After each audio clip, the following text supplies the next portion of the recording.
Hello दोस्तों, नमस्कार। मैं सतीश कुमार पहलवान गुरुदीन ग्रुप ऑफ कॉलेज के यूट्यूब चैनल पर आप सभी का स्वागत करता हूं। आज हम चर्चा करने वाले हैं सामाजिक परिवर्तन के बारे में। तो अगर अभी तक आपने हमारा चैनल सब्सक्राइब नहीं किया है तो कृपया चैनल सब्सक्राइब करें, लाइक करें, कमेंट करें और शेयर करें। तो चलिए दोस्तों, शुरू करते हैं। जैसे कि हम सभी जानते हैं कि समाज एक परिवर्तनशील व्यवस्था होती है।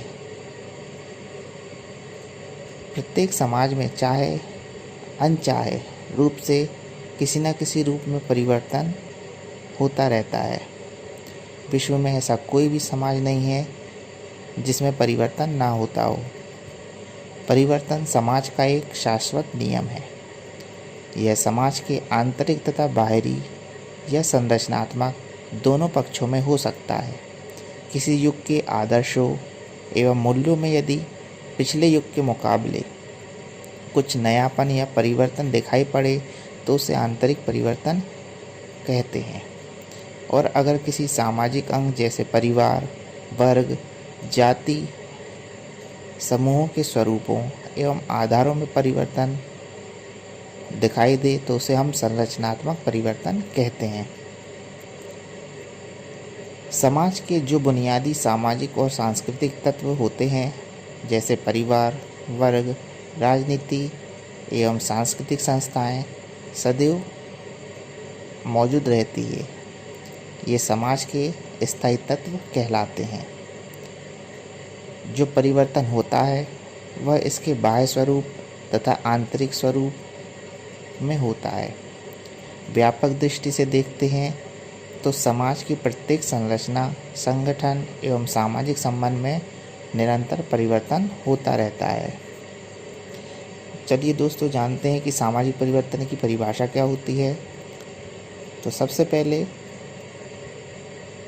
I.M. जिटलिन के अनुसार सामाजिक परिवर्तन के अध्ययन का संबंध उन प्रक्रियाओं से है जिनके द्वारा समाज एवं संस्कृति में बदलाव आता है। मैकाइवर तथा पेज के अनुसार समाजशास्त्री होने के नाते हमारा प्रत्यक्ष संबंध सामाजिक संबंधों से होता है और उसमें आए हुए परिवर्तन को हम सामाजिक परिवर्तन कहते हैं। प्रोफेसर जॉनसन के अनुसार बुनियादी अर्थ में सामाजिक परिवर्तन से अभिप्राय सामाजिक संरचना में परिवर्तन से होता है। उपयुक्त परिभाषाओं से हम समझ सकते हैं कि समाज के किसी भी क्षेत्र में विचलन को सामाजिक परिवर्तन कहा जाता है। विचलन का अर्थ यहाँ खराब या असामाजिक नहीं है, बल्कि सामाजिक, आर्थिक, राजनीतिक, धार्मिक, नैतिक, भौतिक आदि सभी क्षेत्रों में होने वाले किसी भी प्रकार के परिवर्तन को हम सामाजिक परिवर्तन कह सकते हैं। परिवर्तन या तो समाज के समस्त ढांचे में हो सकता है अथवा समाज के किसी एक विशेष पक्ष में होता है। परिवर्तन एक सार्वकालिक घटना होती है। यह किसी न किसी रूप में हमेशा चलने वाली प्रक्रिया है। आइए दोस्तों, अब जानते हैं हम सामाजिक परिवर्तन की प्रमुख विशेषताओं के बारे में। तो सबसे पहली सामाजिक परिवर्तन की विशेषता होती है कि यह एक विश्वव्यापी प्रक्रिया है तथा यह एक रेखीय या बहुरेखीय हो सकती है। यह अनियमित तथा सापेक्षित गति में चलती है। सामुदायिक परिवर्तन ही सामाजिक परिवर्तन कहलाता है। सामाजिक परिवर्तन की कोई निश्चित भविष्यवाणी नहीं की जा सकती।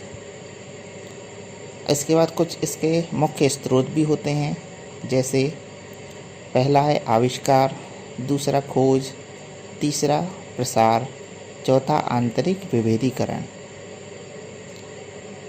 मैकाइवर तथा पेज ने सामाजिक प्रतिरूप के मुख्य 3 स्वरूपों की इसमें चर्चा की है। इनके अनुसार यह परिवर्तन एक रेखीय परिवर्तन है। इसमें उतार चढ़ाव पाया जाता है तथा यह तरंगीय परिवर्तन कहलाता है। इसी प्रकार टीवी बाटामोल ने सामाजिक परिवर्तन को 4 प्रमुख आधारों पर वर्गीकृत किया है। उनके अनुसार पहला, परिवर्तन के स्रोतों के आधार पर आंतरिक तथा बाह्य परिवर्तन होते हैं। दूसरा, बृहद पैमाने पर पूर्वावस्था के आधार पर। तीसरा, परिवर्तन की गति के आधार पर। और चौथा, योजनाबद्ध या आकस्मिकता के आधार पर। तो परिवर्तन की शाश्वत प्रक्रिया को स्वीकार करते हुए मैकाइवता पेज ने लिखा है कि सामाजिक संरचना में निरंतर परिवर्तन, विकास, अपकर्ष, नवीनीकरण की संभावनाएं पाई जाती है तथा बिल्कुल प्रतिकूल परिस्थितियों में भी समायोजित होने की इसमें क्षमता पाई जाती है।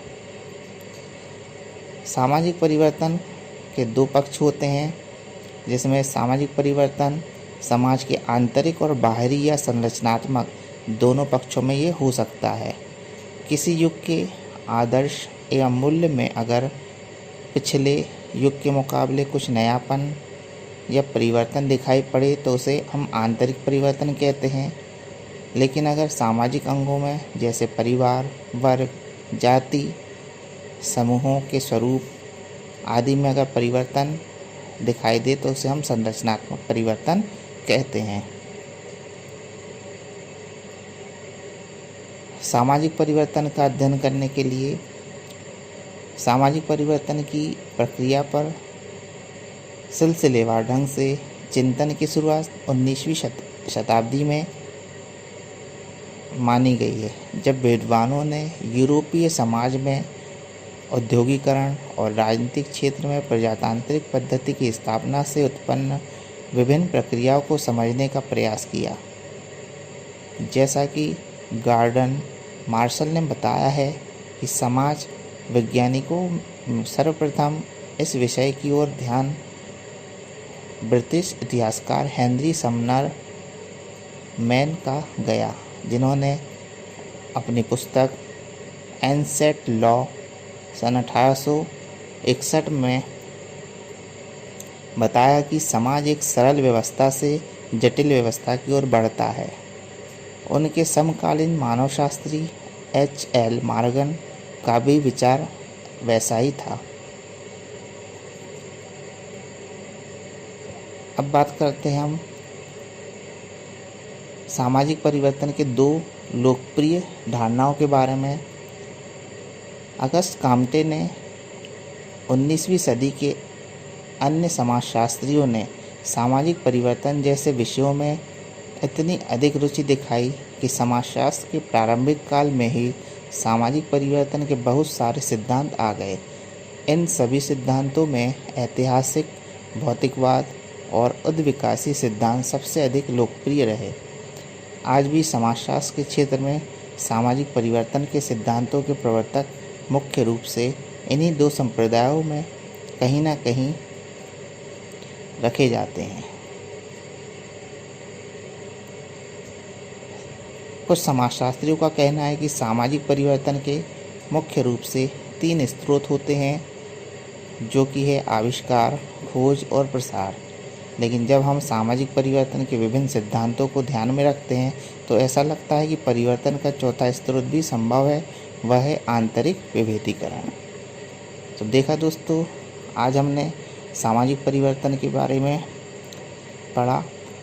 आपको ये वीडियो कैसा लगा कमेंट करके अवश्य बताएं।